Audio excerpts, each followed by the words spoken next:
পিস্তল দিয়ে বুকে ও পিঠে অতর্কিত গুলি করে স্থানীয় জনতার উপর অস্ত্রধারী সন্ত্রাসীরা গুলি করে এবং জনি ভূঁইয়া নামক একজন সন্ত্রাসীকে আটক করে পল্লবী থানায় সোপর্দ করে সক্ষম হয়েছি। এ ব্যাপারে এখন আমি আপনাদেরকে মিডিয়া ব্রিফ করব। আপনারা জানেন যে গত 17 নভেম্বর 2025 তারিখ সন্ধ্যায় ঢাকা মহানগরীর পল্লবী থানাধীন মিরপুর 12 এলাকায় বিক্রমপুর স্যানিটারি ও হার্ডওয়্যার দোকানে 6 জন অজ্ঞাতনামা সন্ত্রাসী প্রকাশ্য দিবালিকে পিস্তল দিয়ে বুকে ও পিঠে অতর্কিত গুলি করে পল্লবী থানা যুবদলের সদস্য সচিব গোলাম কিবরিয়াকে হত্যা করে। উক্ত স্থান হতে পালানোর সময় স্থানীয় জনতার উপর অস্ত্রধারী সন্ত্রাসীরা গুলি করে এবং এতে একজন রিকশাওয়ালা গুলিবিদ্ধ হয়ে গুরুতর জখম হয়।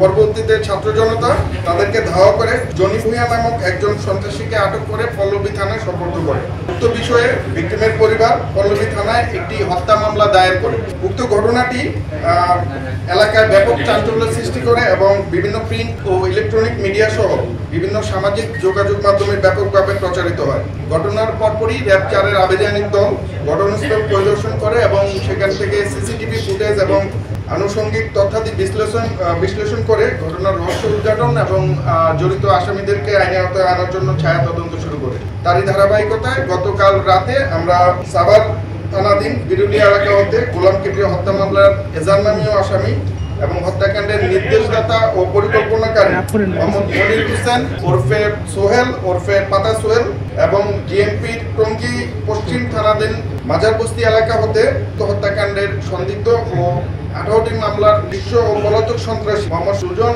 ওরফে বুক পোড়া সুজনকে গ্রেফতার করি। নিজের থেকে আমরা যেই প্রাথমিক যে তথ্যাদি পেয়েছি তাতে ঘটনার পিছনে আমরা রাজনৈতিক কোন্দল এবং আধিপত্য বিস্তারকে কেন্দ্র করে উক্ত হত্যাকাণ্ডটি সংঘটিত হয়েছে বলে প্রাথমিকভাবে ধারণা পাই।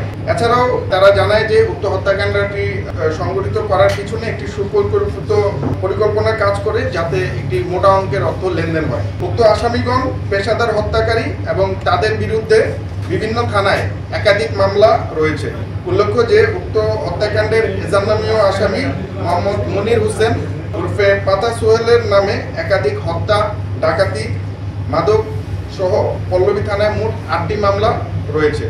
হত্যাকাণ্ডের সাথে সংযুক্ত অপর আসামি বাসানটেক থানাধীন এলাকার শীর্ষ সন্ত্রাসী এবং 18টি মামলা ও একাধিক ওয়ারেন্টভুক্ত সুজন ওরফে বুক পোড়া সুজন, তার বিরুদ্ধে ডাকাতি, খুনসহ ডাকাতি, হত্যা, মাদক, অস্ত্র ও বিস্ফোরক মামলা সহ বেশ কয়েকটি ওয়ারেন্ট রয়েছে।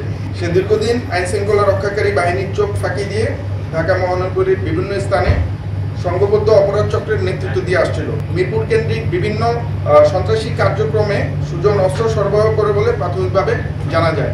উল্লেখ্য যে গ্রেফতারকৃত আসামিদ্বয় সাম্প্রতিক সময়ে মিরপুর কেন্দ্রিক গড়ে ওঠা ফরেস্টার গ্রুপ এর সক্রিয় সদস্য। গ্রেফতারকৃত আসামিদেরকে আইনানুগ ব্যবস্থা গ্রহণের নিমিত্তে সংশ্লিষ্ট থানায় প্রেরণ করা হচ্ছে।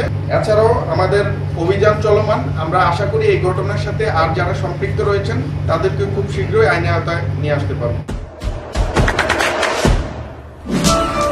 দেশে দেশে সবার সাথে দ্য নিউজ।